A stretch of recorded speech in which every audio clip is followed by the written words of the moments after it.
Antes de fazer minhas propagandas para tentar vender produtos, para ajudar no desenvolvimento do canal por favor, galera, vão lá, tem uns links aqui no YouTube, vão lá quem puder ajudar, dessa forma, comprando produtos da Magazine Luiza, vai estar ajudando indiretamente o canal Ciências Humanas TV. Mas vamos lá ao que interessa. Eh alguns analistas, nessa live especial, falam que a Renascer foi ruim. Não. Que qual que é o problema? O problema é que a original é nota 9, apesar de ter tido algumas lacunas com relação à história. Por exemplo, na primeira versão, o vilão da segunda fase chamava-se Teodoro. E ninguém sabia por que que o Teodoro e o José Inocêncio eram brigados. E nessa versão do Bruno Luperi, ele conseguiu explicar de forma satisfatória o porquê, com a criação do personagem do Coronel Pica-Pau, né?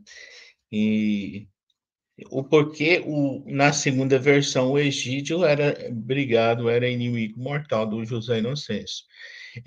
Nesse sentido, ele contemplou bem a história e também ele explicou bem como o José Inocêncio conseguiu o império do cacau dele, né? Aí podemos dizer, o que mais pegou nessa novela foi o final.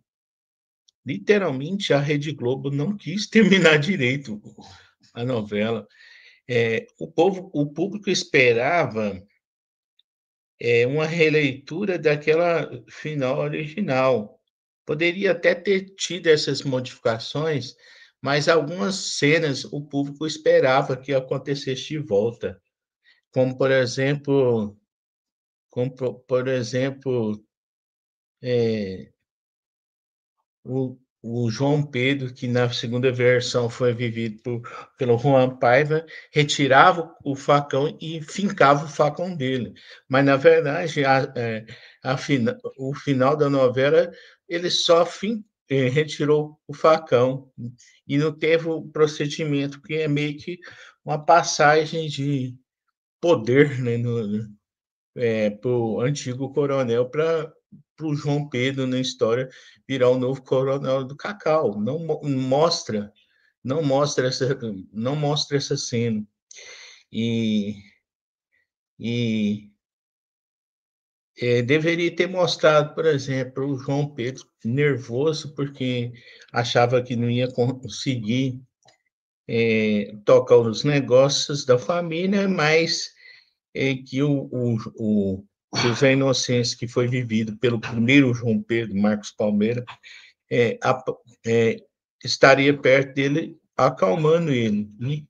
E ele, e ele dava um beijo na bochecha da Inácia, né? Ou seja, coisas que o público esperava ver na outra novela e não teve. E, eu, particularmente, por exemplo, a princípio eu não achava legal ter modificado o nome do personagem do vilão da segunda fase, mas até que não foi de todo ruim, de todo ruim. O Bruno Lupelli conseguiu até se destacar com relação à morte do vilão, e foi muito mais interessante ver o vilão morrer da forma que morreu na segunda versão, né? Atraiu mais a atenção do público do que uma simples tocaia. Mas, mas, em todo caso, toda a novela Renascer, eu acredito que tenha sido nota 9. Apareceu muitos atores revelação, algumas pessoas que já são consolidadas, como o próprio Marcos Palmeira, como o próprio Jackson Antunes, que foi os dois os dois únicos da primeira versão que participou da segunda versão, é, se mostram revelações como Juan Pablo, a Júlia Buscasso, a Camila Morgado foi excelente no papel da Dona Patroa, a Duda Salaber, que está na novela das seis agora, interpretou divinamente a Maria Santa. Foi um elenco bom, uma novela razoável. Deixou a desejar se comparada à original, né? Mas ainda assim conseguiu suprir algumas lacunas que a primeira versão deixou, né?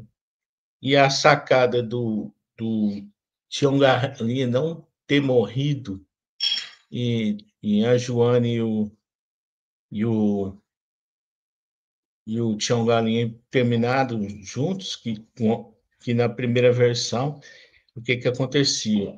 A Joana terminava com o Padre Lívio, que deixava a Batina e iria viver junto dela, né?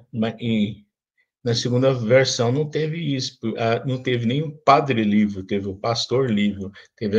Em todo caso, não foi de todo ruim a mudança. E outra coisa que pegou é a questão essa mudança de padre para pastor, aí teve a morte do Padre Santo. Aí, o que deveria ter feito?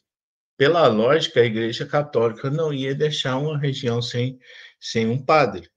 Deveria ter inventado um personagem que seria o padre no lugar do Padre Santo, né?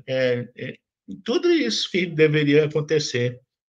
Modificou o final da professora Lu, né? Que terminou com o pastor Lívio. É isso. E, em todo caso, não foi de todo ruim, não. Uma nota 6,5. É, o problema é que o povo esperava que a novela, o remake, teria o mesmo patamar da novela original, né? E, e é isso.